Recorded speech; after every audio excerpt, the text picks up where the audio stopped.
Hello everyone. तो हम लोगों ने अब तक इस चैप्टर में डिफरेंट डिफरेंट स्कीम्स के बारे में पढ़ा।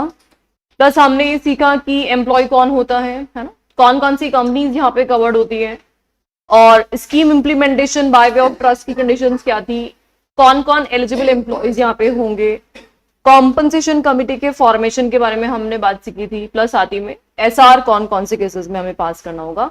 ये सारी बातें हम ऑलरेडी पढ़ चुके थे। आज हम लोग बात कर रहे हैं variation of the terms of the scheme regulation number 7। तो कैसा है, we have already made a scheme, हमने टर्म्स एंड कंडीशन पहले से बता दी है। Now we want to change the terms and conditions of the scheme. तो फिर किन किन बातों का ध्यान दिया जाएगा and why we are changing, उसके पीछे इंटेंशन क्या है। सपोज करो कि हमने इन द ईयर 2024 में कोई स्कीम बनाई थी, ग्रांट की थी, ग्रांट। तो मिनिमम वेस्टिंग पीरियड कितना होता है? 1 साल होता है ना। 1 साल से पहले तो आप एक्सरसाइज कर ही नहीं सकते। मान लो ये था नवंबर 2025 में, तो ऑब्वियसली नवंबर 24 में, तो 2025 से पहले तो आप स्कीम एक्सरसाइज कर ही नहीं सकते, ठीक है। फिर कंपनी ने एक्सरसाइज करने के लिए टाइम फ्रेम दिया कि आप नवंबर 2025 से लेकर के मार्च 2026 के बीच में कभी भी एक्सरसाइज कर सकते हो। ये पीरियड है एक्सरसाइज पीरियड।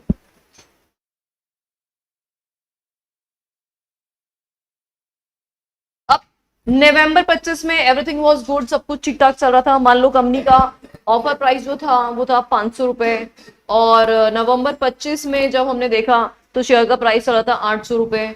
तो बहुत सारे एम्प्लॉयज ने उस वक्त ऑप्शन एक्सरसाइज कर लिया, ठीक है। तो some of the employees have already exercise this option, but कुछ लोग और वेट कर रहे थे, बोले ठीक है जल्दी क्या है, हमारे पास तो मार्च 26 तक का टाइम है, हम आराम से डिसीजन करेंगे। तो मान लेते हैं हम आ गए अभी फरवरी 26 में, और फरवरी 26 में वर्ल्ड वॉर स्टार्ट हो गया, ऐसा अज्यूम कर लेते हैं। और जैसे वर्ल्ड वॉर स्टार्ट हुआ, इकोनॉमिकल क्राइसिस स्टार्ट हुई, तो पूरा का पूरा मार्केट सडनली क्या हो गया, डाउनफॉल पे चला गया। अब जो प्राइस 800 रुपए की दिखाई दे रही थी, देखते ही देखते शेयर का वो प्राइस गिर करके 300 पे आ गया। अब अंडरस्टूड सी बात है, 300 पे अगर शेयर का प्राइस आ जाएगा तो कोई भी इंसान 500 में उसको खरीदने के लिए तो ऑफर करेगा नहीं, ठीक बात है ना। तो ऐसे में अब कंपनी क्या सोच रही है कि भाई हम अपने जो कंडीशंस हैं और जो हमारे प्राइसेस हैं वो चेंज कर दें। कंपनी सोच रही है कि एक तो ये एक्सरसाइज पीरियड जो मार्च 26 है उसको एक्सटेंड कर देते हैं, क्योंकि जैसे वॉर का सिचुएशन ठीक होगा, वापस से हालात ठीक हो जाएंगे, तो वो वहां पे ऑल्टरेशन करना चाह रहे हैं, और मार्च 26 की जगह पे ये बोलना चाह रहे हैं कि जून 26 तक, क्योंकि वॉर बहुत लंबे नहीं चलते हैं। अभी आपने रिसेंटली कई बार देखा होगा, बहुत सारी बार वॉर स्टार्ट होता है, फिर उसके बाद रुक जाता है, फिर वापस से सीज फायर हो जाता है, फिर दो कंट्रीज, मतलब अभी पिछले 2-3 साल से कंटिन्यूसली यही चल रहा है। कभी रशिया यूक्रेन का वॉर चल रहा है, कभी इंडिया पाकिस्तान का वॉर चल रहा है, कभी ईरान इजराइल का वॉर चल रहा है, यूएसए इन्वॉल्व होकर के, मतलब हर जगह कहीं ना कहीं कुछ ना कुछ इस तरह की वॉर की सिचुएशन देखने में आ रही है। बट आपने नोटिस किया होगा कि ये वॉर बहुत जल्दी बंद भी हो जाते हैं, सीज फायर हो जाता है, हार्डली 15-20 दिन ये सब कुछ रहता है। तो कंपनी को लग रहा है कि ये सब कुछ चीजें वापस से बैक टू नॉर्मल हो जाएगी जून 26 तक। तो उन्होंने कंडीशंस ऑल्टर की। पहली कंडीशन क्या ऑल्टर की कि भाई मार्च 26 से लेकर के जून 26 जो है वहां तक हम इसको कंटिन्यू करना चाहते हैं। और जो एक्सरसाइज प्राइस है, देखो मार्केट बूम पे था, 800 रुपए पहुंच गया। अब लगता है कि यार मार्केट थोड़ा सा स्टेबिलिटी होने में टाइम लगाएगा, तो 800 नहीं पहुंच पाएगा। तो ऐसे में कंपनी ऑफर प्राइस जो 500 से रिड्यूस करके अब 350 करना चाह रही है, ठीक है। ये दो चेंजेस करना चाह रही है। तो क्या कंपनी ऐसे ऑल्टरेशंस कर सकती है या नहीं कर सकती? तो पहला आंसर है कर सकती है। अच्छा, कर तो सकती है, ऑल्टरेशन और वेरिएशन अलाउड तो है, लेकिन उसके लिए उनको क्या करना पड़ेगा, एसआर पास करना पड़ेगा। इस ऑल्टरेशन के लिए जो भी एग्जिस्टिंग मेंबर्स उनसे परमिशन लेनी पड़ेगी, प्लस साथ ही में आपको ये देखना पड़ेगा कि ऑल्टरेशन जो है वो उनके इंटरेस्ट के अगेंस्ट में तो नहीं है ना, नॉट अगेंस्ट इंटरेस्ट। तो उनके इंटरेस्ट के अगेंस्ट में नहीं। ये बताओ, ये जो ऑल्टरेशन होगा क्या उनके इंटरेस्ट के फेवर में है या अगेंस्ट में? फेवर में ही ऑब्वियसली। ये हमने एम्प्लॉयज के भला करने के लिए ऑल्टरेशन कर रहे हैं ना, ताकि उनको फायदा हो सके। अब ऑब्वियसली मार्केट में वो हालात नहीं है जैसे पहले थे तो अंडरस्टूड सी बात है कि एम्प्लॉयज 500 रुपए पे एक्सरसाइज नहीं कर पाएंगे, तो इसलिए हमने प्राइस चेंज कर दिया, उनको सोचने के लिए टाइम और एक्सटेंड कर दिया ताकि वो आराम से और सोच लें। तो यहाँ पे ये जो भी ऑल्टरेशन किए जा रहे हैं वो उनके फेवर में ही किए जा रहे हैं, ठीक है। फिर उसके बाद चलो ये 3 बातें तो हो गई, ऑल्टरेशन हो सकता है, एसआर पास कर लेंगे, अगेंस्ट में नहीं होना चाहिए। चौथी बात ये है कि ये जो भी आप ऑल्टरेशन कर रहे हो अभी किस पे एप्लीकेबल होगा, किस पे एप्लीकेबल होगा। जो लोग ऑलरेडी एक्सरसाइज कर चुके हैं उन पे भी एप्लीकेबल होगा क्या बैकडेट से? नहीं, कभी भी कोई भी चीज बैकडेट से एप्लीकेबल नहीं होती है। जिन जिन एम्प्लॉयज ने ऑलरेडी एक्सरसाइज कर लिया है तब तो देखो उनकी बात खत्म है, उन्होंने ऑलरेडी 500 रुपए दे दिए हैं तो दे दिए, हम उनको कोई रिफंड नहीं करने वाले। लेकिन हाँ, जिन एम्प्लॉयज ने अभी तक एक्सरसाइज नहीं किया है सिर्फ और सिर्फ उन्हीं पे ये वेरिएशन एप्लीकेबल होगा। तो employees who haven't exercised yet, तो जिन्होंने अभी तक एक्सरसाइज नहीं किया है सिर्फ और सिर्फ उन्हीं एम्प्लॉयज पे ये ऑल्टरेशन इफेक्टिव होगा। क्या ये बात समझ में आ गई? लॉजिक क्लियर है? कोई कंफ्यूजन है इसमें? लैंग्वेज देखो एक बार।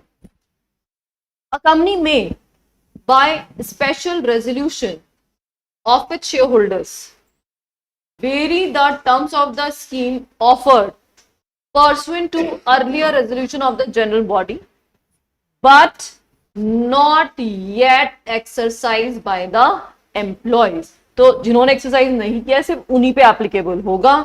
if such variation is not prejudicial to the interest of the employee। is this clear? तो इस फर्स्ट पॉइंटर में क्या क्या बातें निकल के, नंबर 1, जो भी वेरिएशन होगा, जो भी वेरिएशन होगा, नंबर 1 उसके लिए क्या पास करोगे? एसआर पास करोगे। नंबर 2, तो किसके लिए होगा ये वेरिएशन? उन एम्प्लॉयज के लिए जिन्होंने अभी तक एक्सरसाइज नहीं किया है। For employees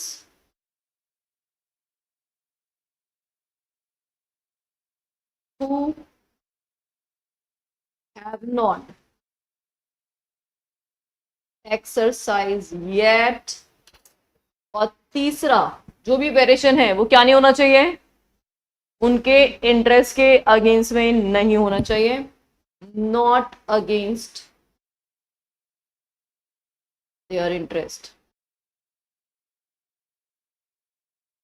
not against their interest. तो ये तो हुआ हमारी वेरिएशन की कंडीशंस।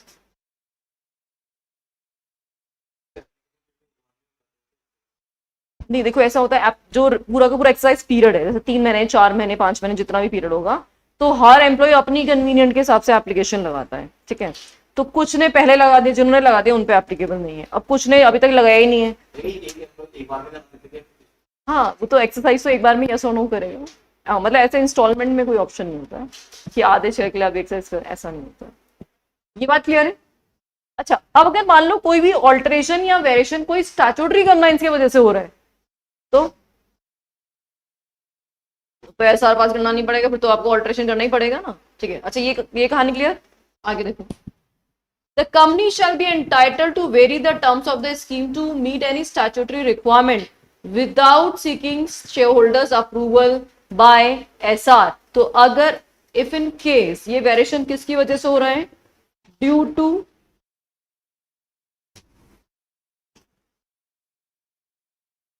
स्टैट्यूटरी रिक्वायरमेंट, तो no SR needed, no SR needed. फिर उस केस में हमें एसआर की कोई जरूरत नहीं होगी।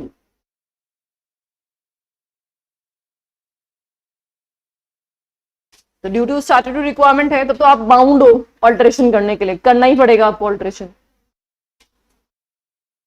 चलो आगे देखें।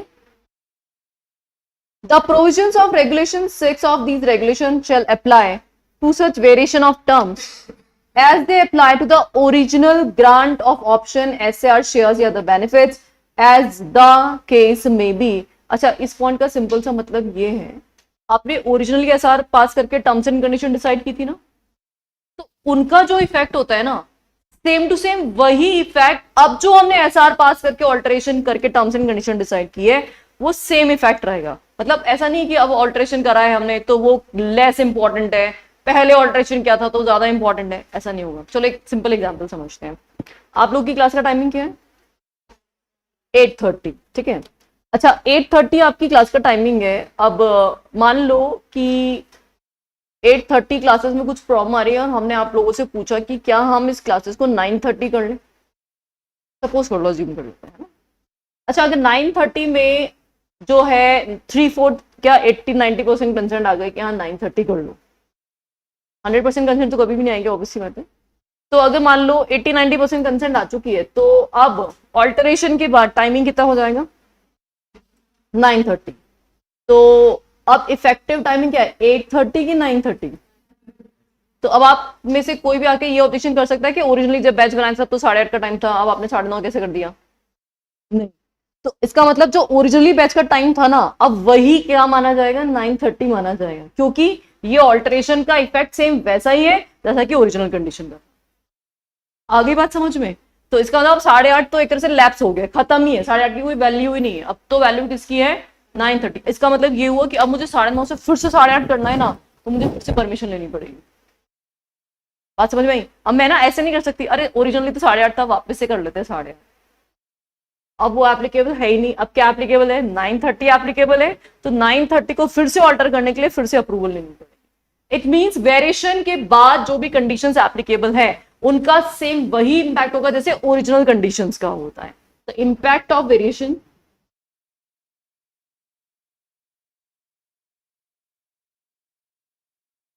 Is equals to same as original terms and conditions. तो इनका सेम वही इंपैक्ट होगा जो कि ओरिजिनल टर्म्स एंड कंडीशंस का इंपैक्ट था।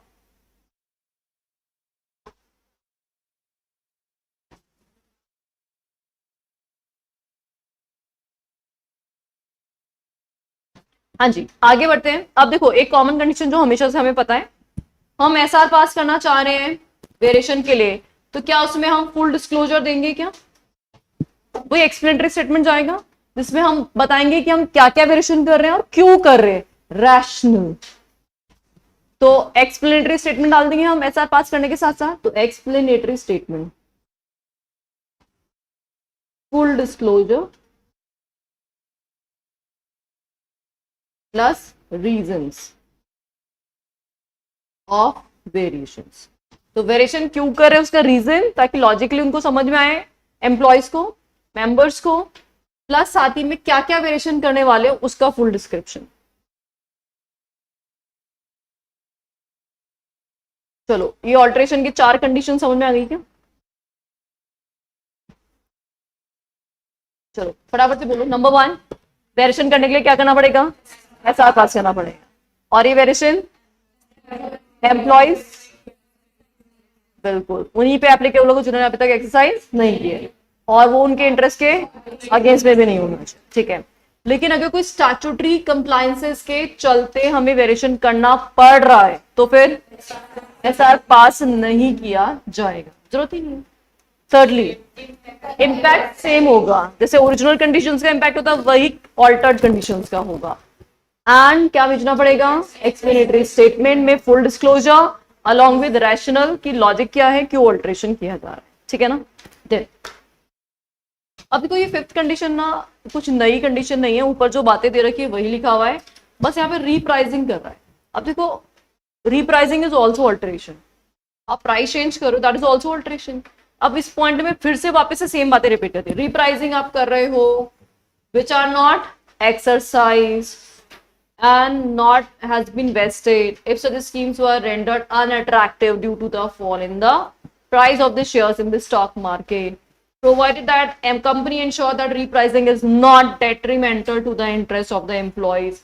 अच्छा जो फर्स्ट कंडीशन थी सेम सारी ये बातें थी, बस यहाँ पे स्पेसिफिकली रीप्राइसिंग बोल दिया, वहां पे ऑल्टरेशन इन कंडीशन था, तो भाई pricing is also one of the condition of scheme. तो ठीक है रीप्राइसिंग के लिए भी एक और पॉइंट अलग से लिख दे, क्योंकि रेगुलेशन में लिखा हुआ है तो हम उसको अवॉइड नहीं कर सकते। तो रीप्राइसिंग के लिए सेम कहानी चेप दो वापस से। क्या रीप्राइसिंग कर रहे हो, क्यों कर रहे हो? क्योंकि शेयर मार्केट में प्राइस फॉल हो चुका है, इसलिए स्कीम अनअट्रैक्टिव हो गई है। किसके लिए रीप्राइसिंग एप्लीकेबल होगा? जिन्होंने अभी तक एक्सरसाइज नहीं किया। और साथ ही में ये जो रिप्राइसिंग होगा वो क्या होना चाहिए, उनके इंटरेस्ट के अगेंस्ट में नहीं होना चाहिए। तीनों बातें सेम टू सेम, बस रिप्राइसिंग के नाम से डालनी है। फर्स्ट कंडीशन में ऑल्ट्रेशन के नाम से डालनी थी, यहाँ पे रिप्राइसिंग के नाम से डालनी। पांचों कंडीशन याद हो गई क्या? हो गई। चलो लास्ट फटाफट से कंडीशन बताओ क्या क्या याद हो गई वेरिएशन की, जितनी याद हो गई उतनी।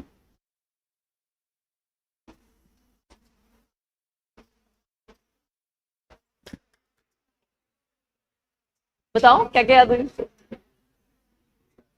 वो जितनी याद होगी उतनी बता दो। वेरिएशन के लिए सबसे पहले तो क्या करोगे, ठीक है, और किन पे एप्लीकेबल होगा,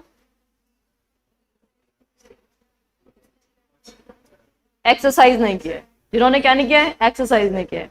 और साथ ही में वेरिएशन कैसा नहीं होना चाहिए,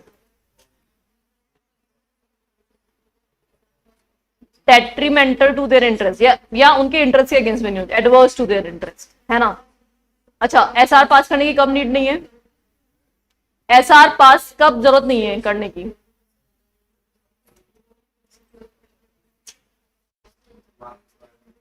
कब जरूरत नहीं है एसआर पास करने की, जब स्टैट्यूटरी कंप्लायंसेस पूरे करने हैं। तो स्टैट्यूटरी कंप्लायंसेस करने तो एसआर पास करने की जरूरत नहीं है। अच्छा, ऑल्टर्ड कंडीशंस का क्या इफेक्ट होगा,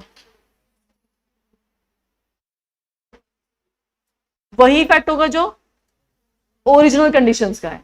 जो ओरिजिनल कंडीशंस का इफेक्ट था वही इम्पैक्ट इसका भी रहेगा। साथ ही में क्या भेजना पड़ेगा हमें, एक्सप्लेनेटरी स्टेटमेंट जिसमें रीजंस और क्या क्या ऑल्टरेशन करे सब कुछ बताओगे। सेम टू सेम कहानी किस पे चेप दो, रिप्राइसिंग पे, ठीक है। ठीक है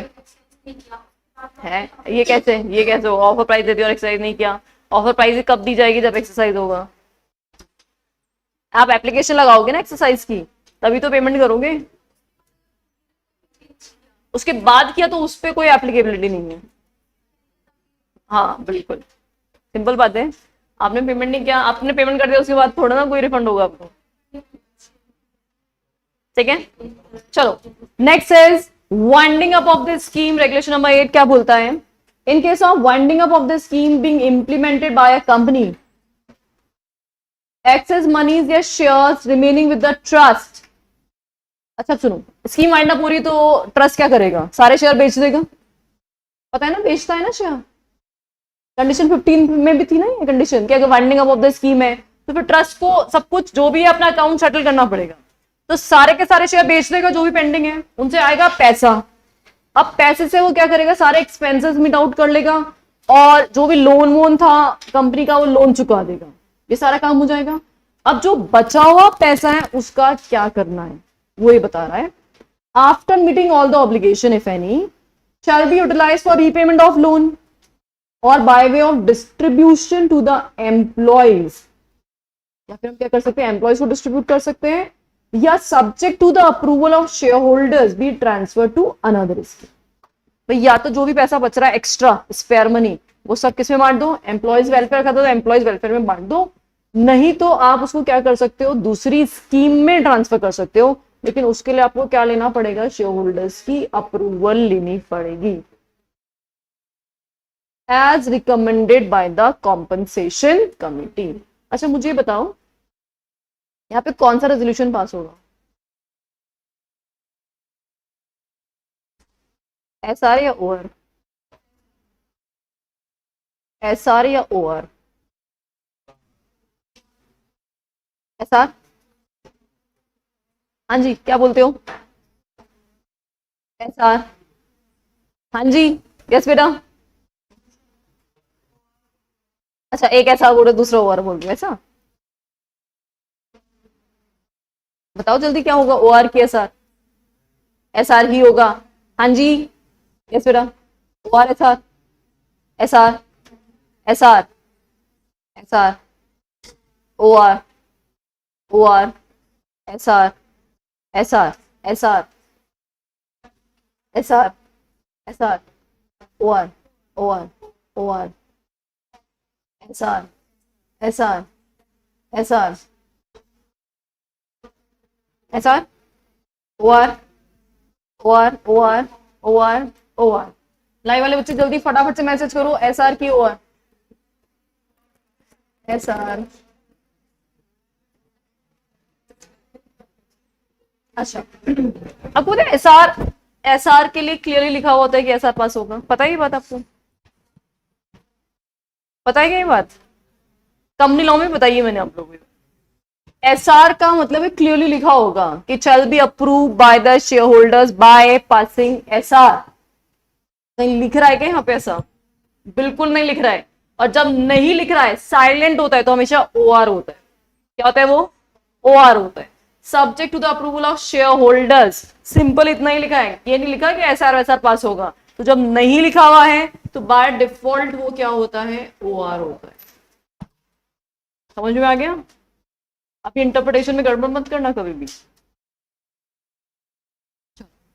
winding up of the scheme समझ में आ गया? क्या क्या करोगे भाई? स्कीम वाइंड अप कर रहे हो, शेयर बेच दो, शेयर बेच के पैसा आ गया, खर्चे मीट आउट करो, लोन रिपेमेंट करो। फिर भी कुछ पैसा बच जाए तो वो पैसा किसमें बांट दो? एम्प्लॉयज में, या फिर उस पैसे को अदर स्कीम में ट्रांसफर करेंगे, लेकिन किसकी अप्रूवल से? शेयर होल्डर्स की अप्रूवल से। और इसको रिकमेंड कौन करेगा? कॉम्पनसेशन कमिटी रिकमेंड करेगी। ठीक बात है? समरी करने की जरूरत है क्या इसकी? कर लोगे ना? तो क्या बनाऊं? बना दूं? बना। Wind up of scheme. तो ट्रस्टी क्या करेगा? सेल करेगा शेयर्स। फिर जो भी मनी रिसीव्ड है, इस मनी का क्या किया जाएगा? एक्सपेंसेस एंड लोन रीपेमेंट में यूज किया जाएगा। और ये करने के बाद जो भी बैलेंस मनी बचेगा, बैलेंस मनी क्या करेंगे हम? या तो डिस्ट्रीब्यूट करेंगे,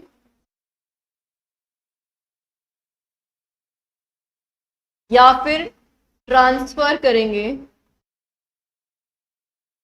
अदर स्कीम में। लेकिन ये जो भी कुछ करेंगे, ये कौन रिकमेंड करेगा?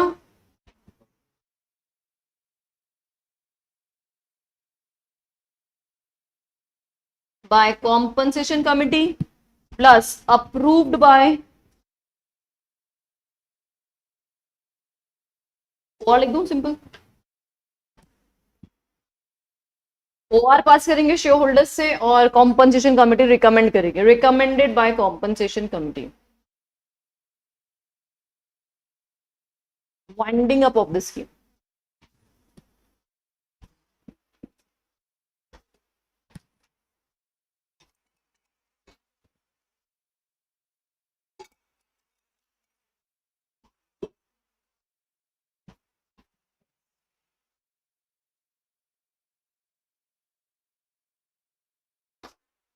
ठीक है, डन है?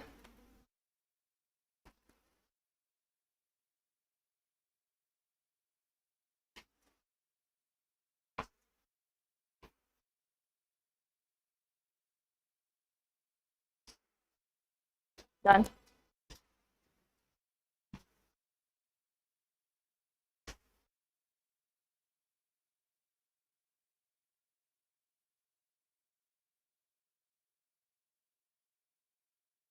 डन। अब है नॉन ट्रांसफरेबिलिटी रेगुलेशन नंबर 9। ये क्या बोलता है? अच्छा, लेट्स से ईसॉस जो है, ये ग्रांट किया गया था किसी मिस्टर ए को। He was the employee of the company and he was granted this ESOS in the year 2025। अच्छा, अभी क्या चल रहा है? वेस्टिंग पीरियड चल रहा है ना? मान लो ये हुआ था अक्टूबर 2025 में, और अभी स्टिल क्या चल रहा है? वेस्टिंग पीरियड ऑनगोइंग है ना? अभी क्या चल रहा है? जुलाई 26। कब तक चलेगा ये वेस्टिंग पीरियड? अक्टूबर 26 तक। अच्छा, अभी मिस्टर ए जो है ना, अपने, इसका राइट है ना, ऑप्शन है ना इसके पास, क्या ये अपने इस राइट को किसी मिस्टर बी को सेल कर सकता है या नहीं कर सकता? What do you think? नहीं, लॉक इन तो अभी स्टार्ट ही नहीं हुआ, लॉक इन तो बहुत दूर की बात है। या तो हम बोल रहे हैं कि अपना जो ऑप्शन है, जो एक्सरसाइज करने का राइट है, क्या वो हम किसी और को ट्रांसफर कर सकते हैं, बेच सकते हैं? मतलब क्या यहाँ पे बी को ट्रांसफर कर दे तो बी एक्सरसाइज कर लेगा? जैसे आप लोगों ने राइट इशू के बारे में सुना है, राइट इशू, एक बार राइट इशू के बारे में बता देती हूँ आपको। राइट इशू में क्या होता है, राइट इशू में भी ऑप्शन होता है, ये भी राइट में क्या होता है, ऑप्शन होता है। क्या ऑप्शन होता है कि आप एक्सेप्ट कर लो, या आप रिजेक्ट कर लो, या आप रिनंस कर लो। रिनंसिएशन मतलब ट्रांसफर कर दो, किसी और को ट्रांसफर कर दो, ये राइट है ना। जैसे मान लो कंपनी राइट इशू लेके आ रही है, मतलब सब्सिक्वेंट इशू लेके आ रही है, उसमें अपने एग्जिस्टिंग मेंबर्स को ऑफर दे रही है कि भाई हम नए शेयर इशू कर रहे हैं, क्या तुम लेना चाहते हो कि नहीं लेना चाहते हो। तो कुछ मेंबर्स ऐसे होंगे कि बोलेंगे हाँ हम लेना चाहते हैं, तो वो एक्सेप्ट कर लेंगे ऑफर को। कुछ बोलेंगे नहीं नहीं स्ट्रेट अवे हमें चाहिए ही नहीं, तो वो मना कर देंगे। कुछ अपने इस राइट को किसी और को ट्रांसफर भी कर सकते हैं, दैट इज कॉल्ड रिनंसिएशन। तो मैं आपसे ये पूछ रही हूं कि क्या ईसॉस में भी ऐसा कोई ऑप्शन होना चाहिए, क्या यहाँ पे मिस्टर ए अपने इस राइट को किसी बी को ट्रांसफर कर सकता है या नहीं कर सकता, दैट इज माई क्वेश्चन। अभी तो मना कर रहा था थोड़ी देर पहले।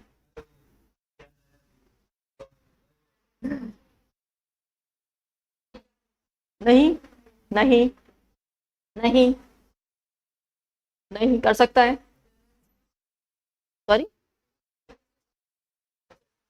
रेनसेशन का मतलब हाँ किसी और को ट्रांसफर करना, रेनसेशन का मतलब ही यही होता है किसी और को ट्रांसफर करना अपने राइट को। कर सकता है, क्या लगता है, कर सकता है, शायद कर सकता है, नहीं कर सकता, नहीं कर सकता है, नहीं नहीं कर सकता है, हाँ जी, नहीं कर सकता। आपने क्या बोला था, हाँ कर सकता है, और आप क्या बोल रहे हैं, नहीं कर सकता, और लाइव वाले क्या बोल रहे हैं, कर सकता है। ओके,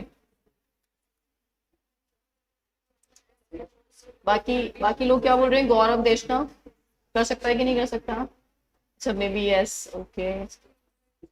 हाँ जी, तो यहाँ पे ट्रांसफर नहीं हो सकता, बिल्कुल नहीं हो सकता है। मैंने राइट का इसलिए तो मैंने राइट का बताया, तो आंसर चेंज कर देंगे, वाह।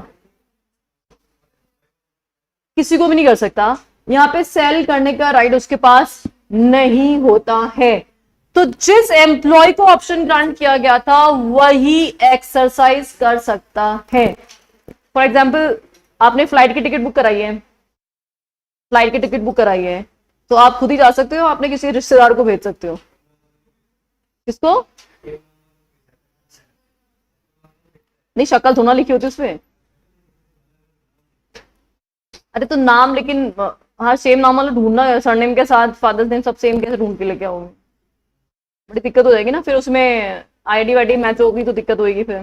तो अभी यहाँ पे जो टिकट जिसके नाम का होता है वही बंदा ट्रैवल कर सकता है, एग्जैक्टली जिस एम्प्लॉय को ग्रांट किया गया था एक्सरसाइज भी वही कर सकता है। तो सबसे पहली कंडीशन तो क्या है कि ये जो ईसॉस के जितने भी राइट हैं, एसएआर, क्योंकि ये फ्यूचर के होते हैं दोनों, ईसॉस और एसएआर, तो यहाँ पे जिस एम्प्लॉय को ऑप्शन ग्रांटेड था वो वही एक्सरसाइज कर सकता है। इसका मतलब ये क्या हो गया, नॉन ट्रांसफरेबल हो गया। ऑप्शन ग्रांट किसी और को ट्रांसफर नहीं कर सकता, बट कुछ स्पेशल हालात पैदा हो गए, एक्सेप्शन।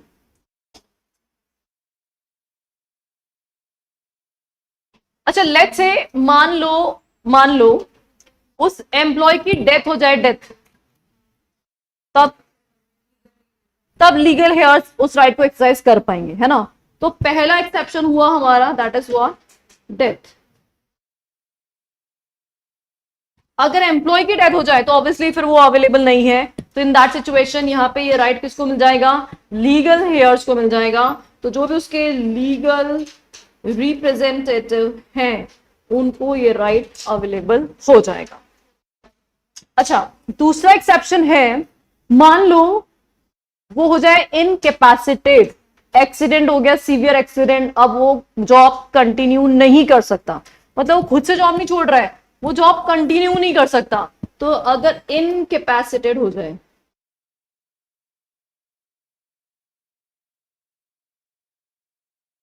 इनकेपेसिटी टू वर्क, अगर ये सिचुएशन आ रही होता है तब क्या होगा, उसको इमीडिएटली राइट मिल जाएगा, मतलब उसको वेस्टिंग पीरियड वेट करने की जरूरत नहीं है। आ गया यार, है ना। तो राइट क्या मिल जाएगा, इमीडिएटली।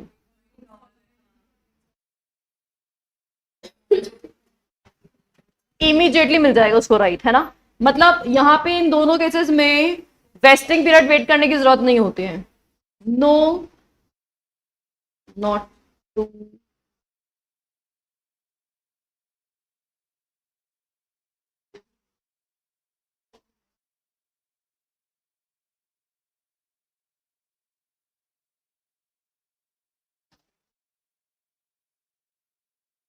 वेस्टिंग पीरियड के लिए हमें वेट नहीं करना है। तीसरा केस, अगर वो जॉब छोड़ के चला जाए, रिजाइन कर दे, रेजिग्नेशन, रेजिग्नेशन, ये कंपनी लॉ में भी सेम कंडीशन है, यहाँ पे भी as it is same condition है। अगर रेजिग्नेशन वो कर दे तो ये राइट क्या हो जाएगा, सीज टू एग्जिस्ट हो जाएगा।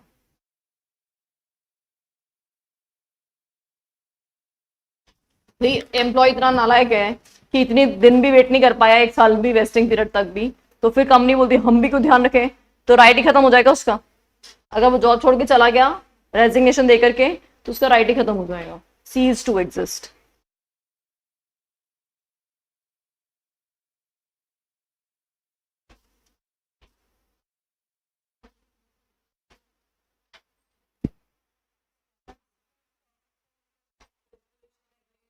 नॉन ट्रांसफरेबिलिटी का है ना, नॉन ट्रांसफरेबिलिटी, क्वेश्चन नंबर याद कर रहे हो क्या?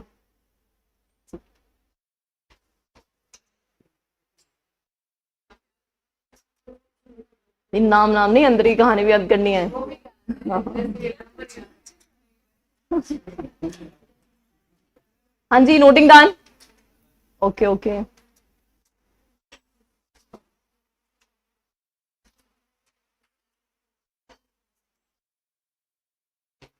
देखो सेबी में मैं ना आपको बिल्कुल कष्ट नहीं दे रही हूँ, घर जाके कोई कोई नोटिंग वोटिंग नहीं करनी है आपको, ऑलमोस्ट सारे 99% नोटिंग हम यही कर लेते हैं, हार्डली कोई रहती होगी कुछ, तो ना घर जाके इतना सा कष्ट कर लिया करो, बिना देखे रिकॉल कर लिया करो, बस टॉपिक का नाम देखो और नाम देके बिना देखे रिवाइज करने का ट्राई किया करो। अगर रिवाइज हो पा रहा है, आ रहा है, तो इसका अंदर आ गया आपको समझ, नहीं आ रहा है तो फिर से रीड करो और फिर वापस से बिना देखे रिवाइज करो। ये प्रोसेस तब तक चलती रहनी चाहिए जब तक कि हमें अच्छे से याद ना हो जाए, क्योंकि ना क्या होता है, वर्ड की कमांड ना तभी आती है, क्या होता है आपको मीनिंग भी पता होता है, बहुत बार क्या होता है हमें मीनिंग पता है लेकिन हमें वर्ड्स नहीं आ रहे होते, एप्रोप्रिएट वर्ड्स नहीं आएंगे तो लिखेंगे कैसे फिर हम, तो दिक्कत आ जाएगी, आंसर राइटिंग नहीं हो पाएगी फिर हमारे से। ओके, डन है। ऑप्शन एसएआर, देखो ये दो ही चीजें हैं जिनमें इस तरह की बातें होती है कि ईएसपीएस तो इमीडिएटली मिल ही जाता है, उसमें ये सब कोई सीन होता ही नहीं है। Yeah, any other benefit granted to the employee under the regulation shall not be transferable, साफ साफ बोल दिया, shall not be transferable to any person, no person other than the employee to whom option SAR or other benefit is granted shall be entitled to the benefit arising out of such option SAR or other benefit। तो उसने उसी first line को other way में बोला, जब उसने बोला transferable नहीं है तो अंडरस्टूड सी बात है कि एक्सरसाइज कौन कर सकता है, जिसको ग्रांट किया गया था वही एक्सरसाइज कर सकता है, उसके अलावा कोई और एम्प्लॉय आकर के या कोई भी दूसरा पर्सन आकर के एक्सरसाइज नहीं कर सकता। ठीक बात है। नंबर 2, ऑप्शन एसएआर या any other benefit granted to the employee shall not be pledged, hypothecated, mortgaged या otherwise alienated in any other manner। तो जो भी हमने यहाँ पे ऑप्शन ग्रांट किया हुआ था, भाई एक बात बताओ, क्या यहाँ पे कंपल्सरली शेयर मिलेंगे क्या आपको? नहीं, आपने ऑप्शन एक्सरसाइज नहीं किया तो आपको शेयर नहीं मिलेंगे, तो इसका मतलब ये कोई गारंटी नहीं है कि आपके पास शेयर आएंगे। तो क्या आप इस पे कोई भी चार्ज क्रिएट कर सकते हो? तो आंसर है नो। तो इस ऑप्शन ग्रांटेड पे आप कोई भी सिक्योरिटी क्रिएट नहीं कर सकते, no security, that is what pledge, hypothecation etcetera to be created.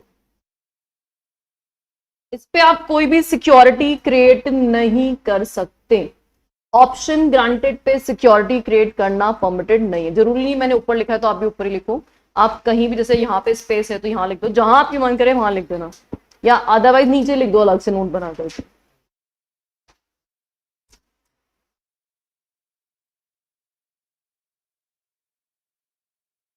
ठीक है, प्लेजिंग व्लेजिंग नहीं करेंगे। रीजन समझ में आ गया क्यों नहीं कर रहे प्लेजिंग? क्योंकि अभी तो ये पता नहीं है कि हमारी एसेट है भी कि नहीं है ना। अभी तक तो इस बात की गारंटी नहीं है कि हमें फ्यूचर में एसेट मिलेगी कि नहीं मिलेगी। इसलिए in the event of death of employee while in employment, all the option SAR या benefits under the scheme to him or her till his or her death shall vest with effect from the date of his or her death in the legal heirs या nominees of the deceased employee as the case may be। तो जैसे उसकी death हो जाएगी उसके जितने भी right है किसको वेस्ट हो जाएंगे? उसके लीगल हेयर को वेस्ट हो जाएंगे। वेयरएज अगर एम्प्लॉय क्या हो रहा है, परमानेंट इनकेपेसिटी से सफर कर रहा है while in employment, तो उसके जितने भी ऑप्शंस SAR वगैरह हैं वो क्या हो जाएंगे?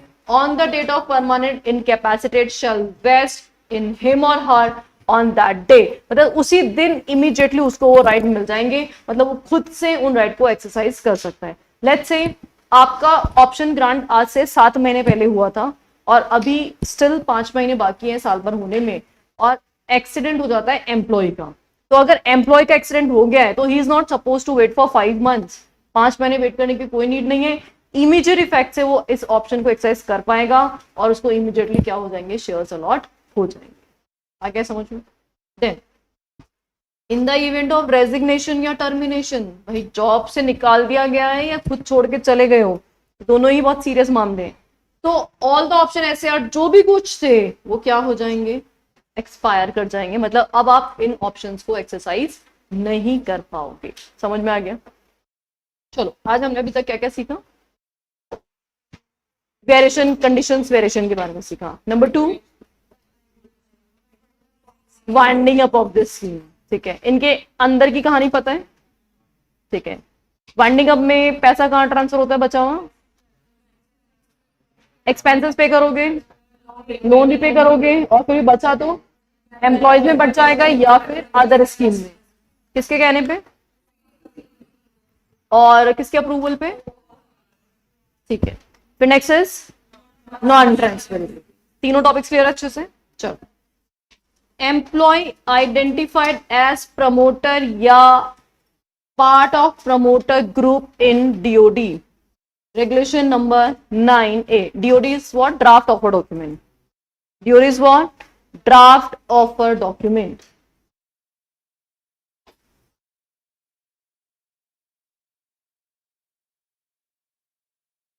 अब ये ड्राफ्ट ऑफर डॉक्यूमेंट क्या बोला है ये ICDR में बता दूंगी डिटेल में आपको, ये समझ लो। ऐसा प्रोस्पेक्टस, जैसे प्रोस्पेक्टस होता है ना जो अभी तक फाइनल नहीं है, ड्राफ्ट किसी के साथ भी लगा है इसका मतलब वो नॉट येट फाइनलाइज है, अभी उसमें करेक्शंस हो सकते हैं। तो अब कहना क्या चाह रही है कि अगर एम्प्लॉय कौन है? प्रमोटर। एम्प्लॉय कौन है? प्रमोटर है, या किससे बिलोंग करता है? प्रमोटर ग्रुप से बिलोंग करता है। कहां लिखा हुआ है ये बात? DOD में। DOD किसको फाइल होता है? सेबी को। DOD किसको फाइल होता है? सेबी को। In relation to the IPO and who was granted option SAR and the benefit under the scheme at least 1 year prior to the filing of DOD shall be eligible to continue to hold या exercise such option SAR or other benefits in the scheme। ये क्या बोलना चाह रहा है? पहली बात तो चलो DOD बता ही देती हूँ आपको होता क्या है। बेसिकली आपको पता है जब भी हम पब्लिक इशू लाते हैं IPO लेके आते हैं ना, IPO, तो IPO के वक्त हमें क्या करना पड़ता है? ऑफर डॉक्यूमेंट लाना पड़ता है। ऑफर डॉक्यूमेंट बोले तो जिसमें हम इशू की कंडीशंस डालते हैं, मतलब हम हमारा पास्ट रिकॉर्ड क्या है, हमारा प्रॉफिटेबिलिटी कितना है, हमारी एसेट कितनी है, हमारी लायबिलिटी कितनी है, हम कितना फंड रेज करना चाहते हैं, हम पैसे को कहाँ इन्वेस्ट करेंगे, उस पैसे से कितना रिटर्न एक्सपेक्टेड है, ये सारी बातें क्या इन्वेस्टर्स जानना चाहता है कि नहीं जानना चाहता? Of course. तो ये सारी बातें हम किस में डालते हैं? ऑफर डॉक्यूमेंट में डालते हैं। किस में डालते हैं? Offer document. ऑफर डॉक्यूमेंट के अलग अलग नाम होते हैं, प्रोस्पेक्टस होता है, रेड हेरिंग प्रोस्पेक्टस होता है, शेल्फ प्रोस्पेक्टस होता है, ये बहुत सारे नाम होते हैं ऑफर डॉक्यूमेंट के। अब इसके साथ क्या वर्ड ऐड हो रहा है? ड्राफ्ट। ड्राफ्ट इसीलिए क्योंकि भाई अभी तक सेबी के ऑब्जर्वेशंस नहीं है। सबसे पहले ये जो ऑफर डॉक्यूमेंट होता है ये किसके पास जमा होता है? सेबी के पास जमा होता है, इसलिए क्या है? ड्राफ्ट है, क्योंकि सेबी बोलेगा ये गलती है, वो गलती है, ये कंडीशन हटाओ, ये नई कंडीशन ऐड ऑन होनी चाहिए, तो सेबी उसमें बहुत सारे अमेंडमेंट्स प्रपोज कर देगा। इसलिए अभी फिलहाल हम उसको क्या बोल रहे हैं, ड्राफ्ट। फिर जैसे ही सेबी के कमेंट्स आ जाएंगे, हम उसमें ऑल्टरेशन कर लेंगे, तो फिर फाइनली अपना क्या बन के रेडी हो जाएगा, ऑफर डॉक्यूमेंट फाइनली रेडी हो जाएगा।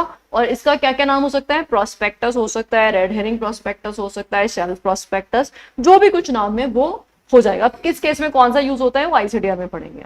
ये बात समझ में आ गई। अब क्या हुआ कि कंपनी आईपीओ ला रही है, और आईपीओ के वक्त कंपनी ने उसमें प्रमोटर्स के नाम तो लिखे होंगे ना, उसे लिखे होंगे। तो वो जो प्रमोटर्स के नाम डीओडी में हमने लिखे थे, उनको हम यहां पे एम्प्लॉय बेनिफिट स्कीम के अंदर शेयर्स देना चाह रहे हैं। ये बात समझ में आई। तो ये बोलना चाह रहा है कि क्या वो प्रमोटर एलिजिबल होंगे कि नहीं होंगे, ये बता रहा है ये रेगुलेशन 9 है। ये बता रहा है कि क्या उन प्रमोटर्स को हम एम्प्लॉय बेनिफिट स्कीम में शेयर्स दे सकते हैं कि नहीं दे सकते हैं। तो क्या बोल रहे हैं, दे सकते हैं। अरे प्रमोटर एम्प्लॉय भी तो होता है, प्रमोटर एम्प्लॉय नहीं होता क्या, होता है। कंपनी का एमडी हो सकता है, वो मैनेजर हो सकता है ना प्रमोटर। तो अगर वो ऐसी डेजिग्नेशन होल्ड करता है तो डेफिनेटली वो एम्प्लॉय की डेफिनेशन में आएगा, आएगा ना। तो यहाँ पे मुद्दा ये है कि जो प्रमोटर है और वो एम्प्लॉय भी है, तो क्या वो एलिजिबल है या नहीं है इस के लिए। अब बात समझ में आ रही है। तो कंडीशन क्या बोल रहा है ये, an employee who is identified as promoter, employee क्या है, प्रमोटर है, या खुद प्रमोटर नहीं लेकिन प्रमोटर ग्रुप से रिलेट करता है, part of the promoter group. और ये प्रमोटर ग्रुप का नामकरण कहां लिखा हुआ था, डीओडी में लिखा हुआ था। और ये डीओडी हम किसको फाइल करते हैं, सेबी को फाइल करते हैं। क्यों फाइल किया था, क्योंकि हम क्या लेके आ रहे थे, आईपीओ लेके आ रहे थे। And who was granted option SR other benefits under any scheme at least 1 year prior, at least कब, 1 year prior to the filing of DOD. इसका मतलब अभी रिसेंटली उसको ये स्कीम नहीं मिली है, ये स्कीम उसको कम मिली थी, डीओडी फाइलिंग के 1 साल पहले मिली थी। तो वो एलिजिबल होगा to continue hold exercise options या other benefits in the scheme. लेकिन अगर 1 साल नहीं हुआ है तो फिर वो एलिजिबल नहीं होगा। इस पे प्रैक्टिकल क्वेश्चन बन सकता है एग्जाम के अंदर। बहुत ही इंपॉर्टेंट कंडीशन आ गई है यहाँ पे, ध्यान से सुन लो वापस से। हुआ क्या, डीओडी फाइल हो रहा है, सुनो, डीओडी फाइल हो रहा है टू सेबी को फॉर आईपीओ। आईपीओ आ रहा है, आईपीओ के लिए हम सेबी को क्या फाइल कर रहे थे, डीओडी। तो डीओडी में प्रमोटर का नाम होगा कि नहीं होगा, ऑफ कोर्स होगा। तो डीओडी में किसका नाम लिखा हुआ है, प्रमोटर और प्रमोटर ग्रुप का नाम लिखा हुआ है। और ये जो प्रमोटर ग्रुप के लोग हैं ना, ये क्या है, आइडेंटिफाइड एज एम्प्लॉय है ना। ये क्या है, आइडेंटिफाइड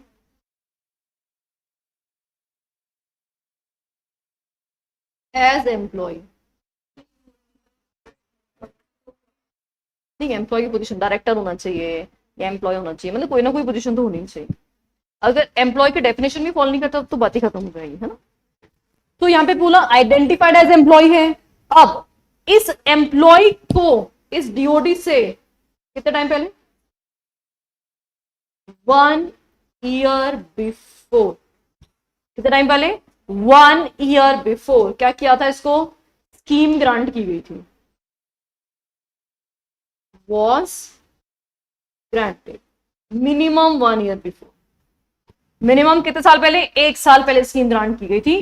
तो अब ये प्रमोटर ग्रुप का जो इंसान है, ये क्या कर सकता है, एक्सरसाइज कर सकता है, मे परमिटेड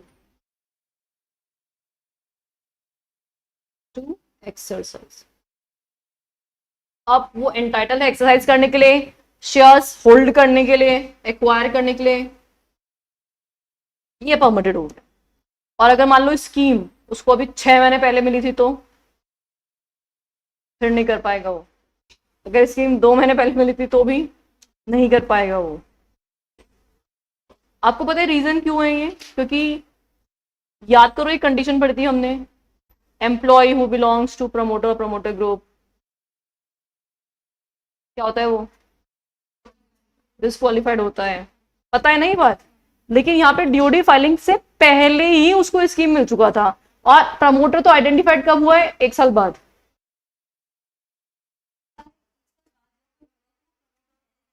पर उससे पहले लिस्टेड कंपनी नहीं थी ना, उससे पहले कंपनी कौन सी थी? अनलिस्टेड कंपनी थी। अनलिस्टेड कंपनी थी तो कोई टेंशन नहीं थी। अब लेकिन कंपनी में क्या आ रहा है? पब्लिक इशू आ रहा है, आईपीओ आ रहा है, और आईपीओ के वक्त कंपनी में क्या हो रहा है? प्रमोटर का नाम लिख कर आ रहा है ऑफर डॉक्यूमेंट के अंदर, डीओडी के अंदर। तो फिर ये सारे तामझाम अराइज हो गए। अब समझ में आया कुछ? चलो मैं डेट के साथ समझाऊंगा आपको। डेट के साथ समझते हैं ना, थोड़ा सा ट्रिकी प्रोविजन। सुनना वापस से। हुआ क्या, in the month of January 2025 में कंपनी ए लिमिटेड, जो अनलिस्टेड कंपनी थी, उसने ईसॉस ऑप्शन दिया। क्या दिया? ईसॉस, किसी मिस्टर एक्स को। ठीक है, अभी तक तो कंपनी क्या है? अनलिस्टेड। क्या उस पर share based employee benefit regulation applicable है क्या? नहीं है। उसमें सिंपली कंपनीज एक्ट के प्रोविजन एप्लीकेबल है। अब सुनो क्या हुआ, ये ऑप्शन मिस्टर एक्स को ग्रांट हो चुका था, और फिर ये कंपनी जनवरी 2026 में क्या कर रही है? डीओडी फाइल कर रही है सेबी को। पर्पस क्या है? आईपीओ। आईपीओ आते ही कंपनी कौन सी कंपनी बन जाएगी? लिस्टेड। अब मान लो कंपनी की लिस्टिंग हो गई है मार्च 26 में, कंपनी क्या हो गई? अब लिस्टेड कंपनी पे share based employee benefit regulation attract होता है। अच्छा, ये जो है ना मिस्टर एक्स, मान लो यहाँ पे वेस्टिंग पीरियड था, मिनिमम 1 साल होता है ना, ज्यादा भी हो सकता है इससे। मान लो वेस्टिंग पीरियड 1.5 साल का था। ठीक है, क्योंकि अगर आईपीओ से पहले इसने एक्सरसाइज कर लिया होता तो ये कहानी अराइज ही नहीं होगी। ये कहानी अराइज ही कब होगी? जब एक्सरसाइज हुआ नहीं होगा। मान लो 1.5 साल का यहाँ पे वेस्टिंग पीरियड था, मतलब वेस्टिंग पीरियड कब एंड हो रहा है? जून 26 में। और जून 26 में जब वेस्टिंग ओवर हो रहा था, तब दिक्कत ये आ गई कि मिस्टर एक्स को हमने डीओडी में क्या डाल रखा है? प्रमोटर। तो फिर अब ये बताओ कि क्या मिस्टर एक्स यहाँ पे एलिजिबल है या नहीं है? तो आंसर है हाँ, अभी फिलहाल एलिजिबल है। वैसे प्रमोटर एलिजिबल नहीं होते, लेकिन प्रॉब्लम क्या है कि डीओडी आने से पहले ही इसको शेयर जो है वो ग्रांट कर दिए गए थे। तो अब ये जून 26 में एक्सरसाइज कर सकता है। बोलो समझ में आया प्रोविजन अभी? तो ऑब्वियसली प्रैक्टिकल क्वेश्चन बन सकता है इस पे। आपसे पूछ सकता है कि प्रमोटर जो अभी डीओडी में प्रेस्क्राइब किया गया एज अ प्रमोटर, उसको आज से 1 साल पहले शेयर एक्सरसाइज वो ग्रांट कर दिए गए थे, तो क्या वो अब प्रमोटर है तो वो एक्सरसाइज कर सकता है? नहीं कर सकता है। तो एक्सेप्शन है, कर सकता है। ठीक है, यहां तक कोई शक? चलिए, आज क्या क्या बातें पढ़ ली? नंबर 1 फटाफट से बता दो, variation in the condition. Number 2, winding up of the scheme. Number 3, non transferability. Number 4, जो प्रमोटर आइडेंटिफाइड था, प्रमोटर या प्रमोटर ग्रुप का। ठीक है, दैट्स ऑल फॉर टुडे।